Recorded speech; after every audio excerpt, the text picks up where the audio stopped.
The courtroom feels soulless. I remember unflattering fluorescent lights, and the room is small enough where everyone sees each other. You can't hide. And the air is stale, doesn't smell great. And you can hear the rush of people outside the courtroom, trying to get through security, rushing to the hearings. And clearly, no one wants to be in this building. I'm at the Thurston County Courthouse in my hometown of Olympia, Washington. And the room is very similar to what I've seen on television. It's lined with wooden benches in the back for spectators. To the left, I see the jury box. At the front of the room, you see the judge, the court reporter, facing the attorneys representing the defendants and the plaintiffs who are seated at two tables side by side. And we have to get there early every day because it's a fight to get parking. And I noticed that we're surrounded each day by a steady stream of familiar faces from our Vietnamese community. And for the first time, I realize that my family has enemies. There's a small group of people about my dad's age, and one by one, these people take the stand. They point at him, and they insist that he is a communist infiltrator in the community. And as I listen to this, I realize that it becomes clear these people know nothing about him.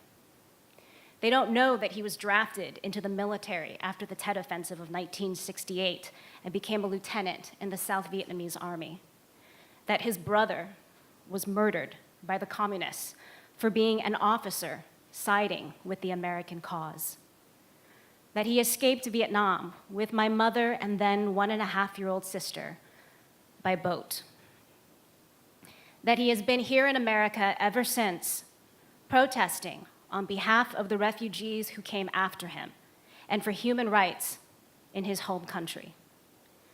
So as I'm walking to the stand, preparing to testify that my dad is not a Viet Cong agent, that in fact he is the opposite, the most anti-communist person that I know, I have to stop and I have to ask myself, how did we get here? I'm Thanh Tan, and I'm the host of the podcast, Second Wave.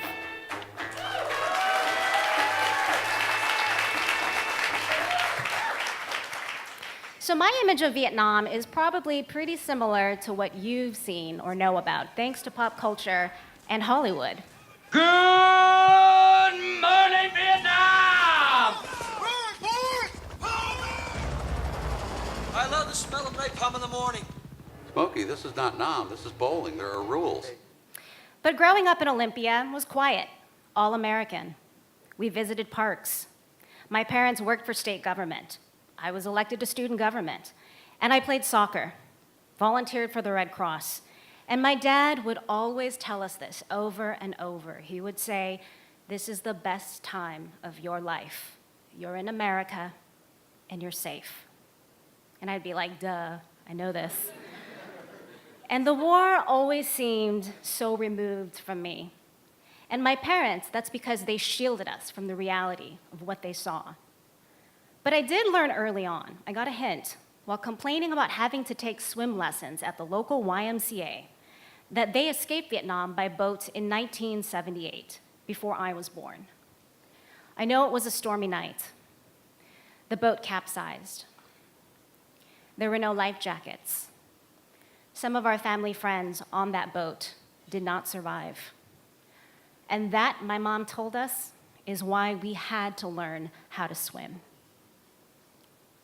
So here in America, my parents started over, studying English, getting off welfare as soon as they possibly could, trying to be model citizens, earning jobs with the state, and then opening a restaurant with their friends as a second job so that they could earn some extra money.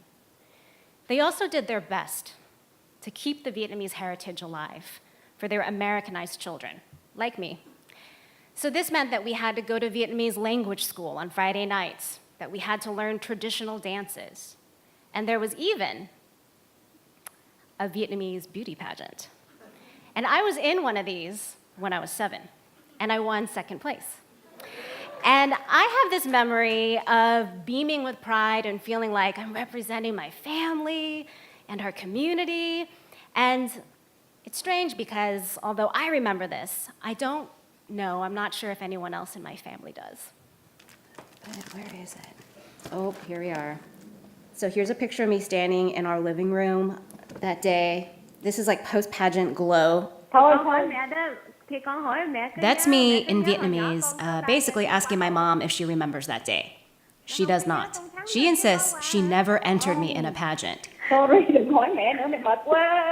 don't remember, she says. Stop asking me. Okay, sorry. My mom. Oh my God, she doesn't remember. Hey, Wynn. Hi, Tom. I try my sister. Do you remember me winning some flowers and some kind of a pageant when I was a little girl? No. There's photos of it. So I guess we can't always trust our memories. And I can tell you, though, that most of my memories of childhood were about trying to be as American as possible. I just wanted to eat Lunchables and to go to sleepovers, to wear clothes from The Gap and shoes from Nike. And I wasn't the only one who felt this way. A lot of my friends, they had the exact same experience. My friend James talked to me about this recently. I was really ashamed and embarrassed about being Vietnamese. At the time, it felt like it meant I had to give up that part that was Vietnamese, that was a refugee, which is, the stories and the history that my parents brought, but that for many reasons, they did not feel comfortable in passing on or sharing with me. But there are the things that I would come to appreciate, like a freshly baked banh mi, or a tall glass of café soda with just a little bit of condensed milk. And then there's pho, which I know a lot of you here eat, and which is somehow really cool now. Right, with some rice noodles, in some beef broth, basil in the mint leaves, drown in the hoisin sauce. When you want it, not really much to say. We eat a big bowl and go smell like it all day. So it wasn't cool when I was younger, which was fine because I was too busy doing what my parents told me to do. I studied really hard, I went to college at USC, and I worked to become a journalist. Eventually, I think, living my family's American dream. Joining us now for the interview is Thanh Tan. She is a reporter for the Texas Tribune. She has been reporting on women going to Mexico to purchase medicine for medical abortions. Thanh, thank you very much for joining us tonight. I've obviously been following your reporting closely. It's great to have you here. Thank you, Rachel. Rachel Maddow, that was awesome. And the thing is, my parents don't watch Rachel Maddow. They don't watch cable news. And, but a lot of other people do. And I got back to them, and I think they're proud of me. And I think they're proud of where I've come or how far along I've come. So when I got a message from my dad in 2009 telling me that I had to appear in court to testify that he was not a communist, I was like, what? I flew back home to attend the trial and to be a character witness. And again, this was back in 2009. And for years, people had been spreading rumors that there were communist spies among us in Olympia, Washington. And if you were labeled a communist, or even considered not anti-communist enough, it was enough to get you ostracized and for people to stop talking to you. So my dad's accuser, the ringleader of all this, he sat across from me in that fluorescent courtroom, and he was a man from our community who had also been a refugee from South Vietnam. And like my father, he'd been imprisoned by the communists, but for much longer. And so now here we were, more than 30 years later, and he still had this war mentality. He still saw the communists as his number one enemy. And somehow, he zeroed in on my dad, and people listened to this guy. There were a lot of accusations, but the biggest piece of evidence was Santa Claus. A Santa wearing red mittens with yellow stars on an apron. My dad's accusers said that this reminded them of the communist flag of Vietnam, a red flag with a yellow star in the middle. And this communist flag is so sensitive in our community that I am not comfortable showing it here in public or being seen with it, because we grew up recognizing the flag of South Vietnam, a flag that represents a country that technically no longer exists. But this Santa apron, someone said they found it at a food booth that my dad ran as a fundraiser at the local fair. And for their whole case, this was the smoking gun. And it may sound funny to all of us now, but it wasn't a joke. These people were out to hurt my dad. And at one point, they tried to get him deported. He even received a death threat that was never solved. And as I sat there on the witness stand, my eyes started to well up. I looked straight at the ringleader. I locked eyes with him, and I just blurted out, "How could you do this to my dad?" And I remember he just smirked at me. And that was the moment that I realized that the war that ended in 1975, supposedly, is not over.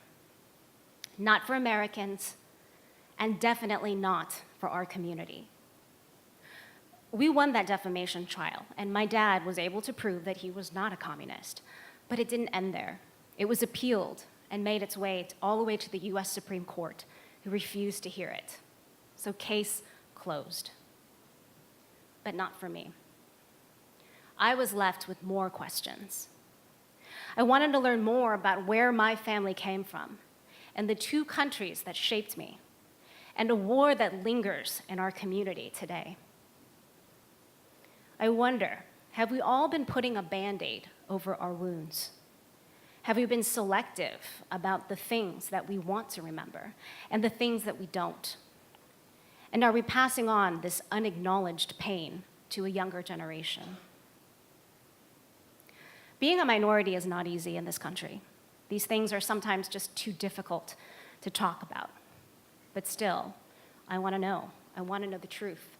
And I want to understand where I fit into the American narrative.